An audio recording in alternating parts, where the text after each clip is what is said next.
الحمد لله رب العالمين والصلاة والسلام على أشرف الأنبياء والمرسلين. قال الله في شانه وما أرسلناك إلا رحمة للعالمين.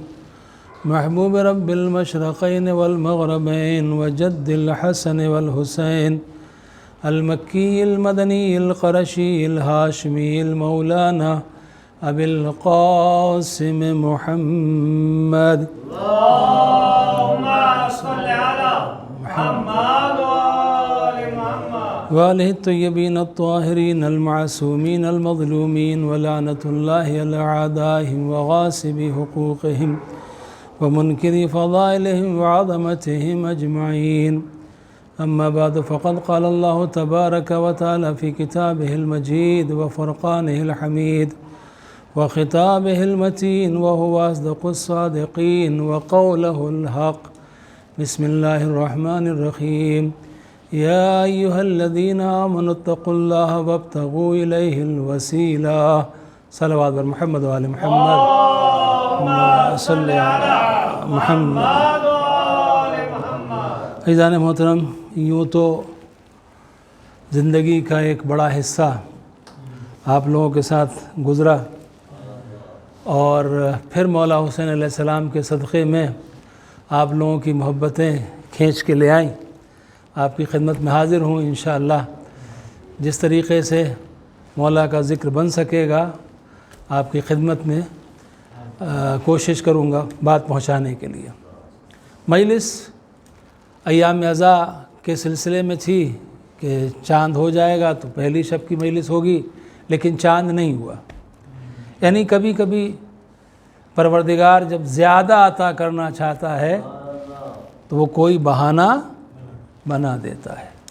لہٰذا وہ آپ کو ایک مجلس کا ثواب اور عطا کرنا چاہتا تھا، تو سارے پریڈکشنز یہ تھے کہ چاند ہو جائے گا، لیکن چاند نہیں ہوا. یعنی اس کا مطلب یہ کہ اللہ چاہتا ہے کہ ایک دن اپنے آپ کو اور غم حسین کے لیے آمادہ کر لو. وہ جو غم حسین کا جو کیفیت ہے، وہ جو اثر ہے، اس کے جو فیوز برکات ہیں، ان کو حاصل کرنے کے لیے اپنے آپ کو اور آمادہ کر لو. اب یہ تم مجلس کرو استقبال ماہ ادا کے لیے کہ کوئی آنے والا ہے. اے آنے والے، تیرے آنے سے پہلے ہم نے محفل سجا دی ہے، ہم نے فرش ادا بچھا دی ہے، ہم انتظار میں ہیں. اور ایک جگہ میں گیا تھا، جب سوئٹزرلینڈ میں گیا تو وہاں مجھے ایک بات بہت اچھی لگی. ہر جگہ اپنا کچھ کلچر ہوتا ہے، تو وہاں پہ مجھے اچھا یہ لگا کہ وہ لوگ چاند رات سے پہلے، یعنی پہلی کی شب سے پہلے ایک مجلس ایک چلا آ رہا ہے ان کے یہاں، وہ اپنے مرحومین کے لیے کرتے ہیں. مقصد کیا ہے ان کا کہ بھئی یہ جو فرش اعضاء پر آج ہم بیٹھے ہوئے ہیں، یہ ہمارے مرحومین کی تعلیمات کا ذریعہ ہے، نتیجہ ہے. اگر انہوں نے ہمیں در حسین نہ دکھایا ہوتا تو نہ جانے ہم کہاں بھٹک رہے ہوتے. لہٰذا مولا حسین کو یاد کرنے کے ساتھ ساتھ ہم مولا حسین کے ذکر کے صدقے میں اپنے مرحومین کو بھی یاد کر لیں، یعنی مولا کا تذکرہ کریں، ثواب ان مرحومین تک پہنچ جائے کہ آپ نے ہمیں یہاں تک پہنچایا ہے. لہٰذا مولا حسین کے یہ غم کا جو سلسلہ ہے اور جو ان کی مصیبت ہے اور فضائل محمد والے محمد ہیں، یہ کر کے ہم آپ کو ہدیہ کر رہے ہیں، تاکہ آپ یہ سمجھ لیں کہ اگر آپ نے یہاں تک ہمیں پہنچایا تو حل جزاء الحسان الا الحسان، ہم نے بھی آپ کو فراموش نہیں کیا ہے. صلوات بر محمد والے محمد. محمد. تو میری ایک آپ حضرات سے ایک مرتبہ اور درخواست ہے کہ جو بھی ہمارے مرغور و جماعت کے مرحومین ہیں جو ہمارے درمیان سے اٹھ گئے جلدی یا پہلے، جن لوگوں نے اس جماعت کو بنانے میں کاوشیں کی ہیں، خدمات کی ہیں، اور ویسے مرحومین اور دنیا میں جہاں جہاں بھی محبان محمد والے محمد اس دنیا سے گزر گئے، ان سب کی ارواح کے لیے ایک سورہ فاتحہ پڑھیں.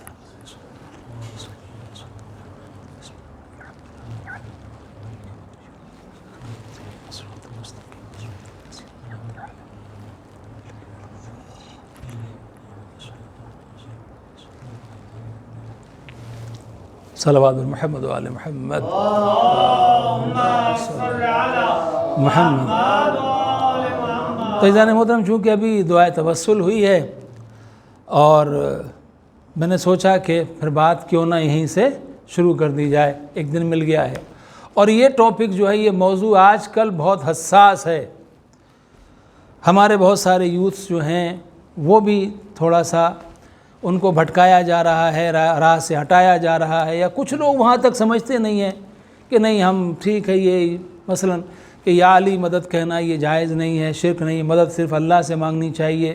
پھر قرآن کی آیت پیش کی جاتی ہے، ایاک نعبد و ایاک نستعین، کہ ہم تو نماز میں پڑھتے ہیں کہ اے اللہ ہم تیری ہی عبادت کرتے ہیں، تجھ سے ہی مدد مانگتے ہیں، تو اللہ کے علاوہ کسی اور سے مدد مانگنا جائز نہیں ہے، شرک ہے۔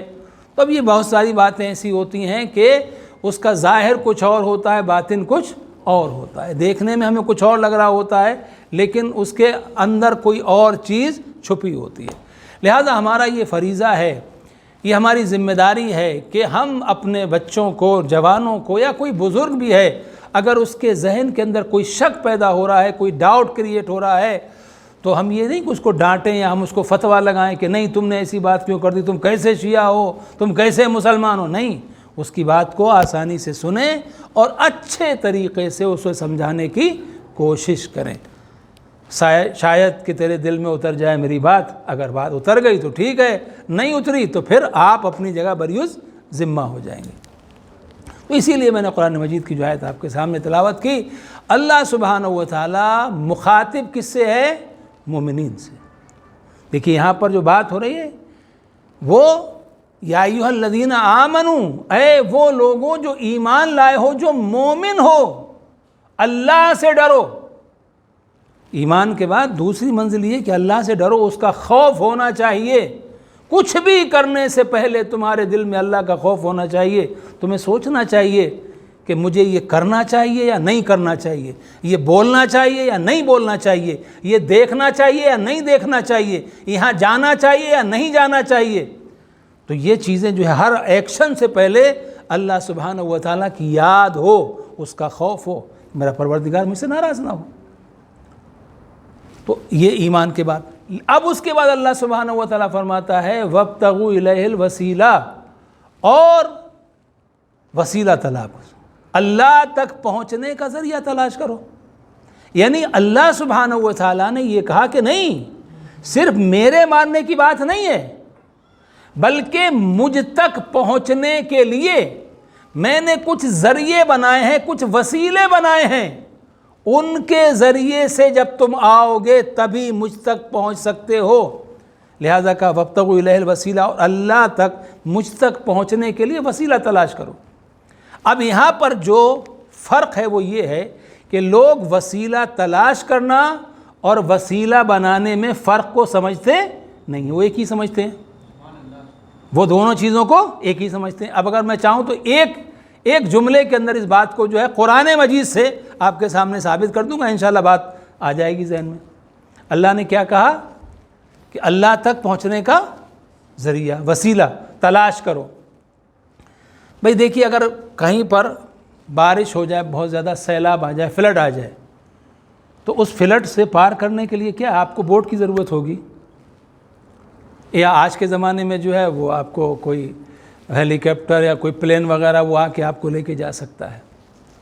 اب مثال کے طور پر کہیں پر فلڈ آیا اور اب لوگ جو ہے پریشان ہیں، اپنے مکانوں کی چھتوں پر بیٹھے ہوئے ہیں، کھانے کے پیکٹ پہنچائے جا رہے ہیں ان کے لیے، اور اس کے بعد گورنمنٹ نے یہ کہا کہ بھائی ایسا ہے کہ ہم آپ کو نکالنے کے لیے کچھ ذریعہ سوچ رہے ہیں، کچھ بھیج رہے ہیں، اور انہوں نے وہاں سے مثلاً آرمی کا جو ہے وہ ایئر فورس کا پلین آیا، اور اس نے آنے کے بعد میں کہا آپ سے کہ بھائی آئیے لفٹ لیجئے اور چلیے ہمارے ساتھ۔ آپ نے کہا نہیں نہیں نہیں، ہم اللہ کے علاوہ کسی اور پر بھروسہ نہیں کرتے، ہم کسی اور کے وسیلے کو نہیں مانتے۔ تو لوگ کیا کہیں گے کہ اس آدمی کے اندر جو ہے، یہ بھلے دینداری کی بات کر رہا ہو لیکن اس کے پاس دماغ نہیں ہے، جب کہا جا رہا تھا۔ تو اب کسی بھی عقل مند انسان کو چاہیے کہ حکومت نے، گورنمنٹ نے جو ذریعہ معین کیا ہے نکالنے کے لیے، اس کی طرف رجوع کرے۔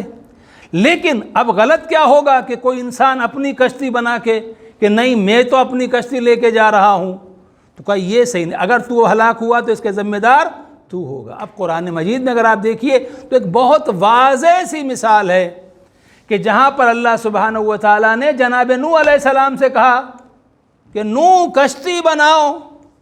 اب جناب نوح کشتی بنا رہے تھے اور وہ کشتی بنانے میں اتنا زمانہ لگا، اتنا ٹائم لگا کہ لوگ جناب نوح علیہ السلام کا مذاق اڑاتے تھے، لیکن وہ اصل میں امتحان تھا کہ کون بھروسہ کرتا ہے کون بھروسہ نہیں کرتا ہے۔ نتیجہ کیا ہوا؟ کشتی بن گئی، فلڈ آ گیا، بارش ہو رہی ہے، زمین بھی پانی اگل رہی ہے، آسمان سے بھی پانی برس رہا ہے، اور نتیجہ یہ ہوا کہ جناب نوح علیہ السلام نے اپنے لوگوں سے کہا کہ بھئی آ جاؤ، لوگ آ گئے، اور آنے کے بعد نتیجہ یہ ہوا کہ جتنے لوگ کشتی میں آئے وہ سب پار ہو گئے، ہے نا۔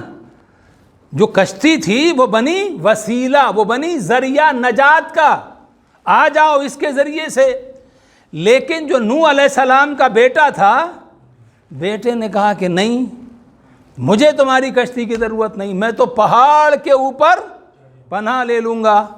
نوح علیہ السلام نے کہا دیکھو آج کوئی بچنے والا نہیں ہے، آ جاؤ آ جاؤ، نہیں مانا۔ نتیجہ کیا ہوا کہ جب وہ طوفان کی طغیانی بڑھتی چلی گئی اور نتیجہ یہ ہوا کہ نوح علیہ السلام کا بیٹا غرق ہونے لگا، ڈوبنے لگا۔ نوح علیہ السلام نے کہا پروردگار تو نے تو وعدہ کیا تھا کہ جو میرے والے ہیں تو انہیں بچائے گا۔ پروردگار نے کہا کہ نہیں، عمل غیر صالح کی وجہ سے، برے اعمال کرنے کی وجہ سے یہ آپ کے اہل سے نہیں ہے۔ تو معلوم یہ ہوا کہ جسے اللہ سبحانہ و تعالیٰ نے جس کشتی کو، جس ارک کو وسیلہ بنایا تھا، جو اس کے اندر داخل ہو گئے، بھلے ہی جانور تھا تو جانور بھی نجات پا گیا، اور جس نے کشتی کو چھوڑ دیا وہ نبی کا بیٹا بھی غرق ہو گیا۔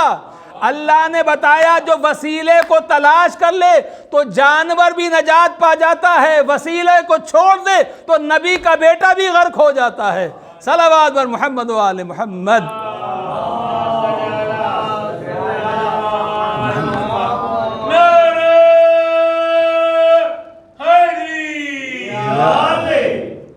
تو عزیزان محترم سوال یہ ہے کہ وسیلہ ہم کو بنانا نہیں ہے، وسیلہ تلاش کرنا ہے، وسیلہ ہم کو تلاش کرنا ہے۔ جسے اللہ نے بنایا ہو، جسے اللہ نے بنایا ہے اس کے در پہ ہمیں جانا ہے، اس کے در کو چھوڑ کے کسی اور کے در پر جانا یہ حرام ہے، یہ ناجائز ہے۔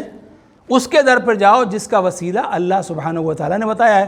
تو پیغمبر نے بھی بتا دیا کہ بھئی یہ کشتی نوح علیہ السلام نے بنائی تھی، ایک کشتی میں چھوڑ کے جا رہا ہوں۔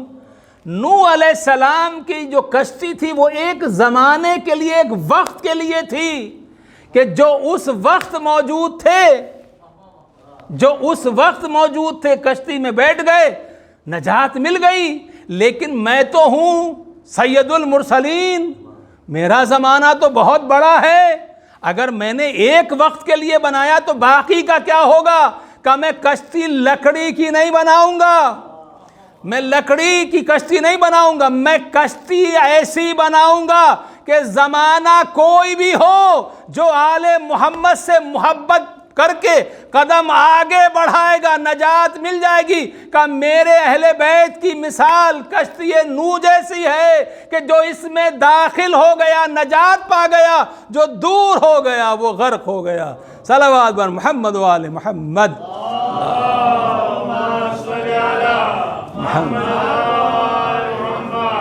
اب یہاں پیغمبر نے بھی یہ نہیں کہا کہ وہ گھر والا ہو، باہر والا ہو، جو بھی ہو، اپنا ہو، غیر ہو، گورا ہو، کالا ہو، عالم ہو، جاہل ہو، جو بھی ہو، کہ جو اہل بیت کی کشتی میں آ جائے گا وہ نجات پا جائے گا، اور جو اہل بیت سے دور ہو گیا وہ غرق ہو جائے گا، گمراہ ہو جائے گا، کوئی بھی ہو۔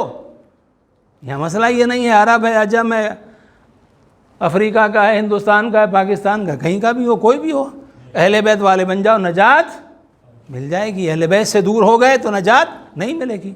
لیکن صرف یہ نہیں ہے، بلکہ اللہ سبحانہ و تعالیٰ نے کہا کہ میرے پیغمبر آپ پہچانوا دیجئے، چہرے بھی دکھا دیجئے، کل کو یہ بحث نہ ہو کہ اہل بیت کون ہیں، کل کو بحث یہ نہ ہو کہ اہل بیت کون ہے، لہٰذا دکھا دیجئے۔ اور دیکھیے اگر بات گھر میں ہوئی نا تو کچھ لوگ کہیں گے ہمیں معلوم ہوا، کچھ کہیں گے معلوم نہیں ہوا، لہٰذا ایسا کرو کہ گھر سے نکل کے میدان میں چلے جاؤ تاکہ سب دیکھ لیں اہل بیت کون ہیں، اور ایسے نہیں، دعوت میں دوں گا، فَقُلْ تَعَالَوْا نَدْعُوا أَبْنَاءَنَا وَأَبْنَاءَكُمْ وَنِسَاءَنَا وَنِسَاءَكُمْ وَأَنفُسَنَا وَأَنفُسَكُمْ ثُمَّ نَبْتَهِلْ فَنَجْعَلْ لَعْنَةَ اللَّهِ عَلَى الْكَاذِبِينَ۔ نبی کہہ دو جاؤ، ہم اپنے بیٹوں کو لاتے ہیں، تم اپنے بیٹوں کو لاؤ، ہم اپنی عورتوں کو لاتے ہیں، تم اپنی عورتوں کو لاؤ، ہم اپنے نفسوں کو لاتے ہیں، تم اپنے نفسوں کو لاؤ، پھر کیا کریں گے؟ ثُمَّ نَبْتَهِلْ، اس کے بعد مباہلہ کریں گے، فَنَجْعَلْ لَعْنَةَ اللَّهِ عَلَى الْكَاذِبِينَ، اس کے بعد کیا ہوگا؟ جھوٹوں پر خدا کی لعنت۔ توجہ کیجئے گا، میں عرض کر رہا ہوں، روایت کہتی ہے کہ وہ جو آئے تھے علماء وہ کوئی معمولی نہیں تھے۔ یمن اس وقت جو عیسائی تھے، کرسچنز جو تھے، پوری دنیا میں یمن ان کا مرکز تھا، اور اس مرکز سے جو ان کی کریم تھی علماء کی وہ آئی تھی، اور 3 دن تک انہوں نے نبی سے مباحثہ کیا تھا۔ اب ظاہر سی بات ہے کہ جو قرآن سے گفتگو کر رہا ہو اس نبی کو کوئی شکست تو نہیں دے سکتا تھا، لیکن وہ مانے نہیں۔ اچھا چلے جاتے، کیا ہوتا، لوگ کیا کہتے؟ ہاں آئے تھے، رسول اللہ نے سمجھایا بھی بہت، مگر انہوں نے بات کو مانا نہیں، بات ان کی سمجھ میں آئی نہیں، اب یہ کیسے ہو سکتا ہے؟ لہٰذا اللہ نے کہا نہیں پیغمبر اب فیصلہ ہوگا۔ تو فیصلہ کہا دیکھو اے رسول، ہم قرآن کو نازل کر رہے ہیں، تم باتوں کو پہنچا رہے ہو، لیکن ان کی بات سمجھ میں بھی آ رہی ہے، مان نہیں رہے ہیں۔ جب نہیں مان رہے ہیں تو اب اہل بیت کے سہارے کی ضرورت ہے، اب اہل بیت کے وسیلے کی ضرورت ہے، تو آ جائیے لے کر۔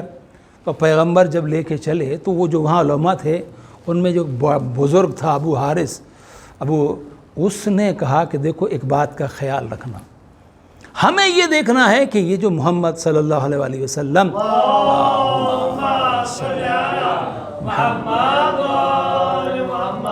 یہ جو آ رہے ہیں یہ لے کے کسے آ رہے ہیں؟ اگر یہ اصحاب کو لے کے آتے ہیں تو بلا جھجک ہم مقابلے میں چلے جائیں گے، لیکن یہ اپنے گھر والوں کو لے کر اگر آئے تو ہم ان سے مباہلہ نہیں کریں گے۔ اور نتیجہ یہ ہوا کہ جب رسول اللہ گئے انہوں نے وہ چہرے دیکھے تو کیا کہا کہ ہم ایسے چہرے دیکھ رہے ہیں کہ اگر یہ اشارہ کر دیں تو پہاڑ اپنی جگہ سے ہٹ جائے۔ پیغمبر فرماتے ہیں اگر نصارہ نجران نے مباہلے سے انکار نہ کیا ہوتا تو اللہ سبحانہ و تعالیٰ اسی وقت ان کے اوپر عذاب نازل کرتا اور وہ مسخ ہو جاتے، وہ جانور بن جاتے، اور ان 1 سال کے اندر پوری دنیا میں کوئی نصرانی باقی نہیں بچتا۔ تو اب کون گیا مباہلے کے میدان میں؟ بھئی سوال یہ ہے، میں مباہلہ تو پڑھوں گا نہیں اب، لیکن میں صرف اشارہ کر رہا ہوں کہ آپ تفاسیر کو اٹھا کے دیکھ لیجئے، شیعہ کی ہو یا سنی کی ہو، جس کے پاس تھوڑی سی بھی انسانیت ہے اس نے یہ لکھا ہے کہ بیٹوں کی جگہ پر حسنین گئے تھے، عورتوں کی جگہ پر جناب زہرا گئی تھی، نفسوں کی جگہ پر مولا علی گئے تھے۔ رسول اللہ نے بتایا دیکھو جب مصیبت دین پر آئی ہے تو میں انہیں لے کے جا رہا ہوں، یاد رکھنا اگر تم پر کبھی مصیبت آ جائے اور انہیں مدد کے لیے پکارو گے تو یہ میری سنت پر عمل ہوگا، کوئی شرک نہیں ہوگا، یہ میری سنت پر عمل ہے، میں لے کے گیا ہوں انہیں اور میں اللہ کے حکم سے لے کے گیا ہوں۔ تو عزیزان محترم، اب یہاں پر ایک سوال جو ہمارے نوجوانوں کے ذہن میں آتا ہے وہ یہ آتا ہے کہ کچھ لوگ کہتے ہیں کہ بھئی یہ جو ہے مثلا ہم زیارت کرنے کے لیے گئے تو کچھ لوگ کا جیسے طریقہ یہ ہوتا ہے کہ انہوں نے مخاطب کیا حضرت عباس علیہ السلام کو اور کہا کہ مولا اے پروردگار کو مخاطب کیا کہ اے میرے معبود تجھے حضرت عباس علیہ السلام کا واسطہ ہماری مشکل کو آسان کرنا۔ کچھ لوگ کہتے ہیں کہ مولا عباس ہم آپ کی بارگاہ میں آئے ہیں، آپ کو آپ کے حق کا واسطہ آپ اللہ سے ہماری سفارش کر دیجئے، ہماری مشکل آسان ہو جائے۔ یا کسی نے ڈائریکٹ کہہ دیا کہ مولا عباس ہماری مصیبت کو آسان کر دیجئے، مولا علی مشکل کو آسان کر دیجئے، امام حسین مشکل کو آسان کر دیجئے۔ تو ہمارے یہاں ابھی جو کچھ لوگ ہیں، بڑے بھی کچھ ہیں، کچھ نوجوان بھی ایسے ہیں کہ وہ کہتے ہیں کہ یہ جو ڈائریکٹ مانگنے والا ہے یہ جائز نہیں ہے۔ ہونا کیا چاہیے کہ مدد مانگتے ہو ان کے واسطے سے مانگو، ان سے نہیں مانگو، ان سے مدد مانگنا جائز نہیں ہے۔ اب عزیزان محترم دیکھیے، میں نے ابھی جو بات کہی کہ سوال یہ ہے کہ کوئی بھی انسان اگر مولا علی علیہ السلام سے مدد مانگتا ہے تو وہ اس ایمان کے ساتھ، اس عقیدے کے ساتھ، اس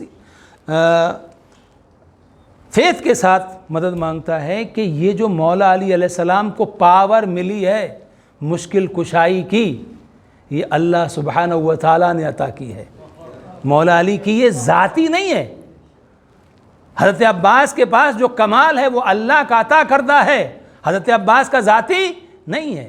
تو اگر ہم ان کی تعریف کرتے، ان سے مدد مانگتے ہیں تو سمجھ میں آتا ہے کہ جنہیں اللہ نے مددگار بنایا ہو اگر ان کی پاور اتنی زیادہ ہے تو پھر جو خالق کائنات ہے جس نے انہیں خلق کیا ہے ان کی طاقت کتنی ہوگی۔ بہرحال تو کے حساب میں، لیکن اس میں کوئی فرق نہیں ہے، آپ ڈائریکٹ مانگیں یعنی ان کا واسطہ دے کے اللہ سے سوال کریں، یا ان سے سوال کریں کہ وہ اللہ کی بارگاہ میں آپ کے لیے، جیسے ابھی دعا، یہ دعا توسل ہے، اس میں یہی ہے کہ ہم ائمہ کو مخاطب کرتے ہیں اور ان کے ذریعے سے اللہ سبحانہ و تعالیٰ سے اپنی حاجت کو طلب کرتے ہیں۔ میں اب گفتگو کو تمام کر رہا ہوں۔ آغا خوئی علیہ رحمہ، کیا شخصیت تھی ان کی، صدیوں میں بھی ایسے لوگ مشکل سے پیدا ہوتے ہیں۔ ایک مرتبہ بہت سارے علماء بیٹھے تھے، تو میں نے ایک عالم دین، ایک مستند عالم کا وہ قول پڑھا ہے کہ وہ کہتے ہیں کہ آغا خوئی کا یہ طریقہ، بہت توجہ، خاص طور سے میرے بچے جو ہیں نوجوان وہ سنیں، کہ آغا خوئی کا طریقہ یہ تھا کہ وہ اٹھتے بیٹھتے یا علی کہتے تھے، اٹھتے بیٹھتے یا علی، کھڑے ہو رہے ہیں یا علی، بیٹھے یا علی، ان کا انداز تھا۔ تو ایک مرتبہ بہت سارے علماء بیٹھے ہوئے تھے اور ایک کوئی ایسا آدمی تھا کہ جس نے پہلی مرتبہ ان کی زبان سے سنا، تو جب آغا خوئی بیٹھنے لگے انہوں نے کہا یا علی، تو اس شخص نے کہا، دل میں نہیں سوچا، زور سے کہا، اس نے کہا اچھا ان کی مراد، آغا کی مراد ہوگی علی الاعلیٰ، اللہ بھی علی ہے نا، وہ علی الاعلیٰ ہے، یعنی آغا کی مراد یہ ہے کہ آغا جو کہہ رہے ہیں یا علی، اس کا مطلب یہ اللہ کو پکار رہے ہیں۔ تو باقی لوگ خاموش رہے، آغا خوئی نے سن لیا، جواب کچھ نہیں دیا، تھوڑی دیر بیٹھے، بات ہوتی رہی، اس کے بعد جب کھڑے ہونے لگے تو انہوں نے کہا یا علی ابن ابی طالب صلوات اور محمد و آل محمد،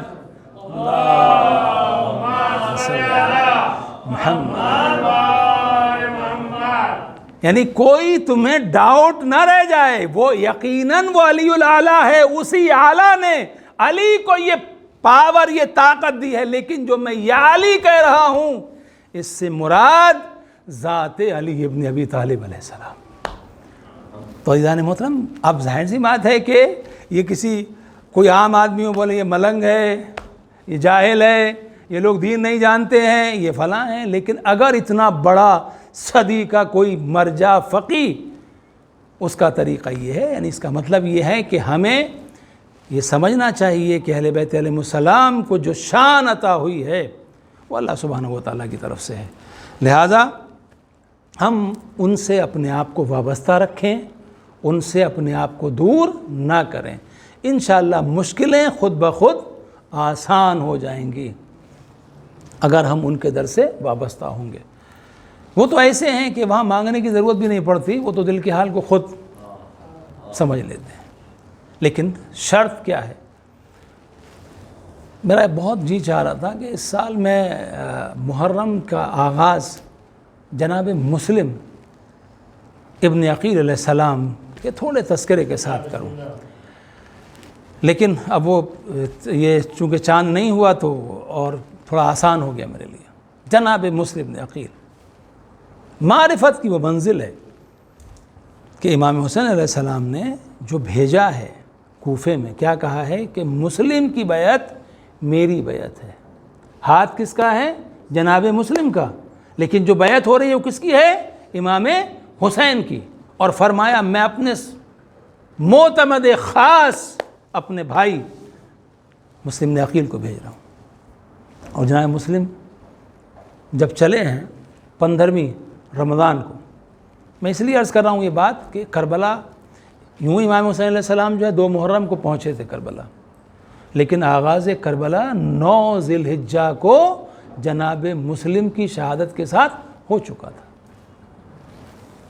تو جب جناب مسلم وہاں سے چلے اور امام حسین نے حکم دیا کہ تم ان راستوں سے نہیں جانا کہ جو عام راستے ہیں، 2 لوگ ساتھ میں تھے راستے کے لیے، رہنمائی کے لیے، اور اتنا خطرناک راستہ تھا کہ وہ دونوں لوگ راستے میں ان کا انتقال ہو گیا۔ جناب مسلم نے وہاں سے امام حسین علیہ السلام کو پیغام بھیجا کہ آقا یہ 2 لوگ جو میرے ساتھ آئے تھے یہ راستے کی صحبتیں برداشت نہیں کر سکے، ان کا انتقال ہو گیا ہے۔ آقا یہ فعل بد ہے، یہ فعل بد ہے، یعنی یہ جو ہمارا سفر ہے مجھے لگ رہا ہے کہ یہ سفر خطرے سے خالی نہیں ہے۔ امام نے فرمایا مسلم سفر کو جاری رکھو، اور جناب مسلم پہنچ گئے کوفہ۔ وہ سارے واقعات آپ نے سنے ہیں کہ کوفے کے لوگوں نے بیعت کی، 18,000 لوگوں نے جناب مسلم کے ہاتھوں پر بیعت کی۔ اور پھر جب حالات بدلے تو دیکھیے یہ جو خون ابو طالب ہے اس کی طہارت کو سلام۔ جناب مسلم نہ کوئی امام ہے، نہ کوئی نبی ہے، نہ وصی، یعنی ویسے تو امام کے وصی بن کے آئے تھے لیکن وصایت اس طریقے سے جیسے دوسرے ائمہ کی ہے، لیکن اس کے باوجود جب جناب ہانی ابن عروہ کے گھر میں جناب مسلم تھے اور ابن زیاد حضرت ہانی کو دیکھنے کے لیے آیا، پروگرام پہلے سے تھا کل وہ آئے گا، اور جناب مسلم سے یہ کہا گیا کہ اس سے اچھا موقع آپ کے لیے نہیں ہوگا، اس سے اچھا موقع آپ کے لیے نہیں ہوگا، ابن زیاد یہاں پر آئے گا، کوئی لاؤ لشکر اس کے ساتھ نہیں ہوگا، آپ جو ہے تلوار آپ اندر بیٹھے رہیے اور وہ یہاں پر مزاج پرسی کر رہا ہوگا اور آپ نکل کے تلوار چلائیے اور اس کو قتل کر دیجیے۔ لوگوں کو امید یہ تھی کہ ایسا ہو جائے گا، لیکن ابن زیاد آیا، بیٹھا، جناب ہانی سے گفتگو کی، مزاج پرسی کی، چلا گیا۔ اب لوگوں نے اس کے بعد جناب مسلم سے پوچھا کہ کیا ہوا، اتنا اچھا آپ کو موقع، گولڈن چانس تھا آپ کے لیے، اتنا بڑا دشمن آپ کے ہاتھ لگ گیا تھا، آپ قتل کر دیتے، لیکن جناب مسلم نے کہا کہ نہیں، تم میرے آقا کی حکمت کو نہیں سمجھ رہے ہو۔ نہیں، جناب مسلم بتا رہے تھے کہ میں علی ابن ابی طالب علیہ السلام کا وارث ہوں، اگر امیر شام کا وارث ہوتا تو دھوکے سے حملہ کر سکتا تھا، علی کا وارث ہوں جو کسی بھاگتے ہوئے کا پیچھا بھی نہیں کرتا ہے۔ صلوات بر محمد و آل محمد۔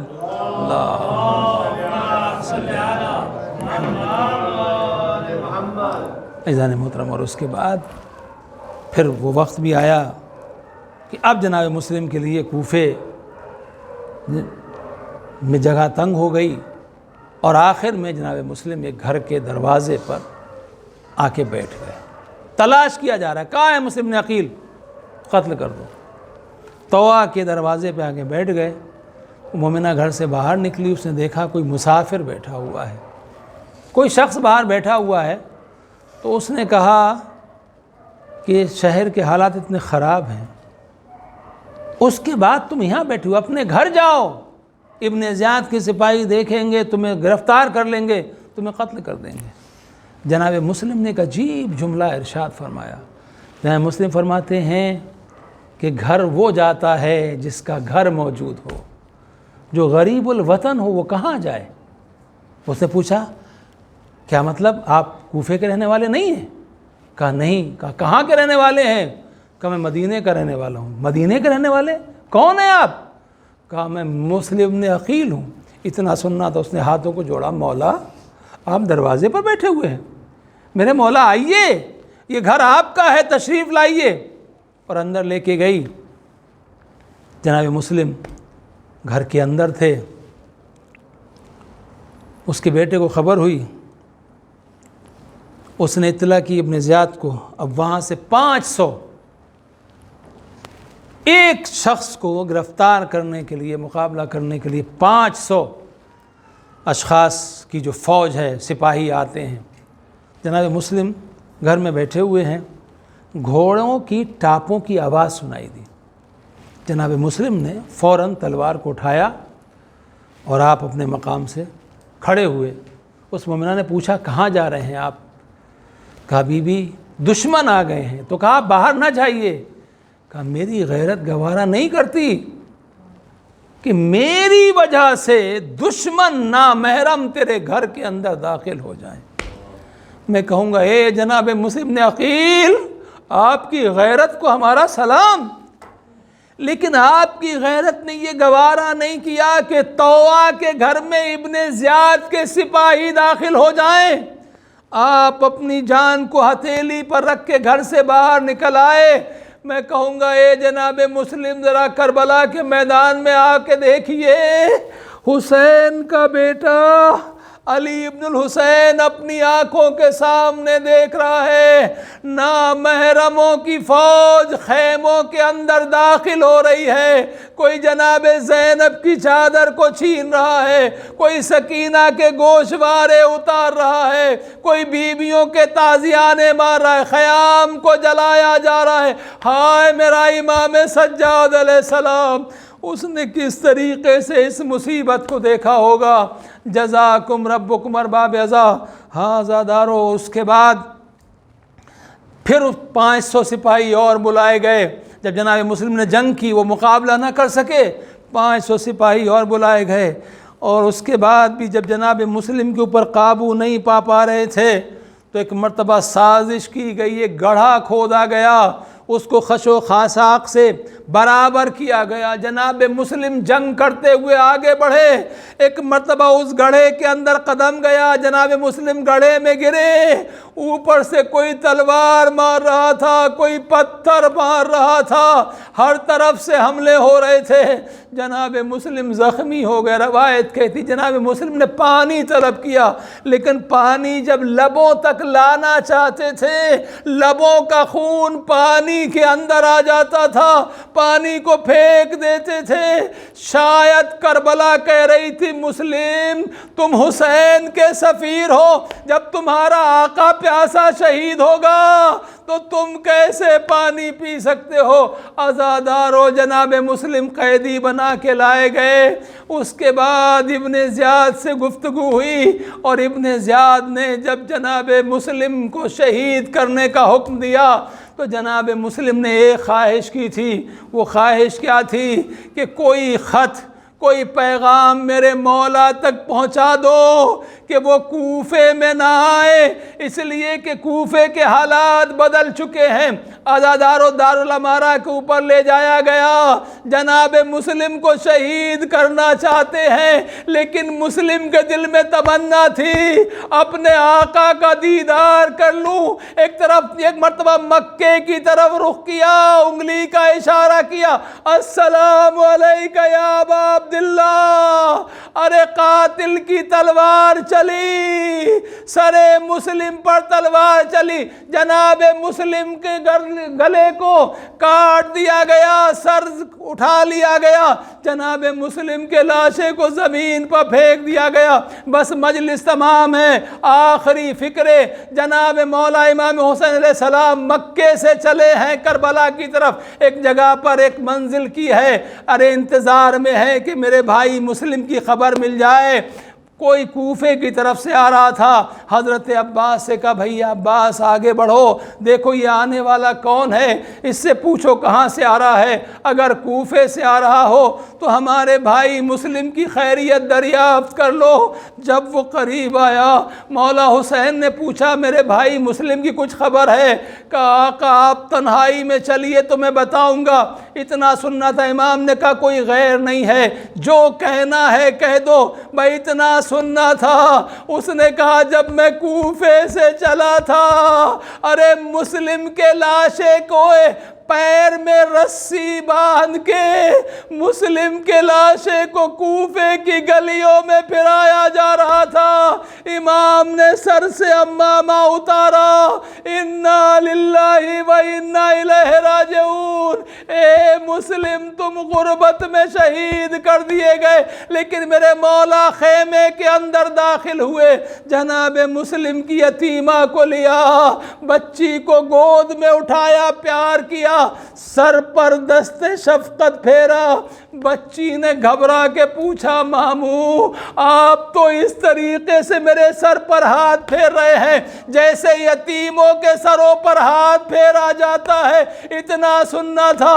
امام نے فرمایا بچی حسین کو اپنا بابا سمجھنا، میں کہوں گا مولا کاش کوئی کربلا میں آپ کی شہادت کے بعد جناب سکینہ سے یہ کہتا اے سکینہ حسین شہید کر دیے گئے، لیکن تم اپنے آپ کو یتیم نہ سمجھنا۔ ارے کوئی ظالم بڑھتا ہے تو بچی کے تماچے مارتا ہے، کوئی کانوں سے گوشوارے چھینتا ہے، کوئی چادر چھینتا ہے۔ بچی آواز دیتی چچا عباس، اے چچا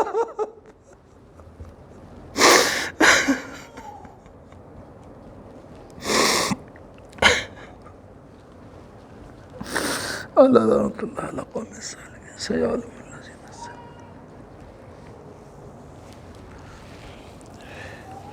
الہی بحق الزہرا و ابیہا و بالہا و بنیہا۔